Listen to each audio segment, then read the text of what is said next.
Now we speak of God. He said, with God all things are possible. Now we identify God with man. All things are possible to him who believes. I now tell you that God is man and exists in us and we in him. The eternal body of man is the human imagination. That is God himself.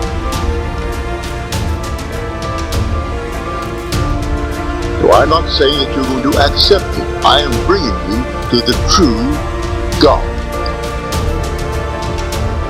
Now, keep on examining yourselves to see whether you're holding to the faith. You say you choose the Lord. I'm telling you who the Lord is. The Lord is your own wonderful human imagination. That is God. With God, all things are possible. Would you not agree with me that there isn't one thing made in this world that was not first imagined? The clothes you're wearing had to be imagined before it became the thing you call now a dress or a suit. The chair on which you're seated, the house, everything was once only imagined. Now we call it a reality, but it began as an imaginal act.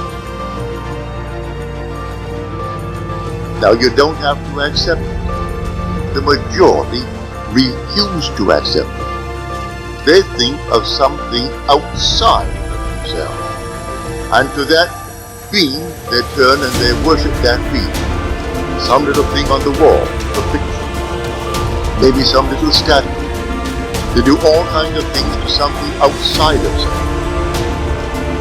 The majority will simply turn their backs upon it and ignore it and go their way, thinking now they must have an external God to whom they're praying. Well, if you must have it, have it. I'm telling you, if at any time you hear the word and it conveys the sense of something external to your own being, you have the wrong Lord.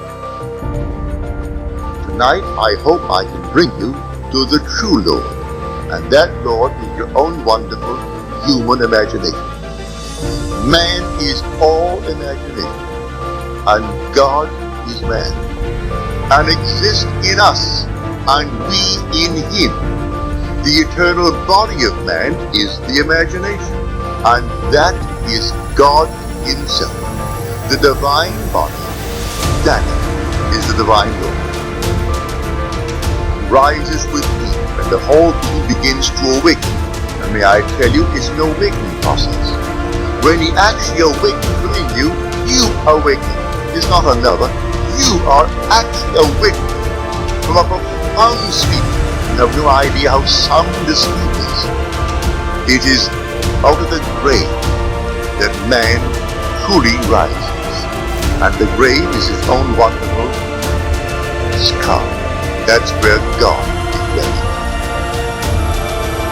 So here I bring you tonight and introduce you to yourself. I bring before my mind's eye a scene which would imply that I am the one that I want to be, or that my friend or other are as I would like them to be. I try to confine it within the framework of the golden rule, that is, doing unto others what I would love them to do unto me, and not to go outside of that rule. It's such an easy thing to practice. Would I like the good that I ask of them? Yes. Like it for myself, or I then ask it for them. Bring them before your mind's eye, and dare to assume that what you are seeing in your mind's eye is true. Now there is a definite technique, a simple technique.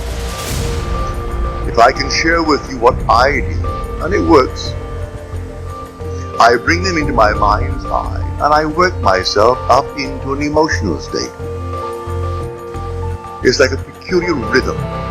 I breathe in and breathe out and breathe in and breathe out, and suddenly I reach a certain point, and then one deep inhalation as though I'm setting it up in a time exposure before my own mind. I set it up, and all of a sudden I have a deep, deep inhalation, and every pore of my being explodes. And then I do nothing beyond that. It's taking that seed and setting it up in a time explosion before the eternal event. And then I explode it, and then let life develop. Life develop. Then I get the call, or I get the what, or I get a letter confirming that which I did. And I do nothing to make it so. I simply believe implicitly my own wonderful human imagination. I believe that all things are possible to him. He has ways and means that the mortal mind knows not of. So I do not care if I do not see clearly how it could possibly be. It makes no difference to me. I simply bring it to my mind's eye what I want to see it clearly, explode it, and then let it be. Now it could be tomorrow. It could be a month. It could be even years. I am not concerned. I have done it. That's all that matters as far as I am concerned. Everything has its own appointed hour. See the vision? That was my vision. The vision has its own appointed hour. It ripens. It will flower. If it be long, wait. It is sure, and it will not be late. A little chicken, 21 days. A man, 9 months. A horse, 12 months. A little lamb, 5 months. And there's a time interval between that impregnation and the actual embodiment of that state. I do not know the time intervals. I only know that all I do it. And if that time interval is a day, well, it's a day. If it's going to be a month, let it be a month. I do not know the time interval between my vision of you be the one that you want to be and you becoming that which I have assumed that you are. I do not know the time interval. But there are time intervals between the impregnation and the birth of that impregnation. But I tell you, it works. When I say I am, I can't say I am and point elsewhere. That is the core of my being, and that is the name of God, forever and forever and forever. So I cannot say I am and in any way have the feeling of nearness, for nearness implies separation, and he isn't near me. He is my very being. But I hope you know the being that I talk about, and that being is your own wonderful human imagination. So here I bring you tonight and introduce you to yourself.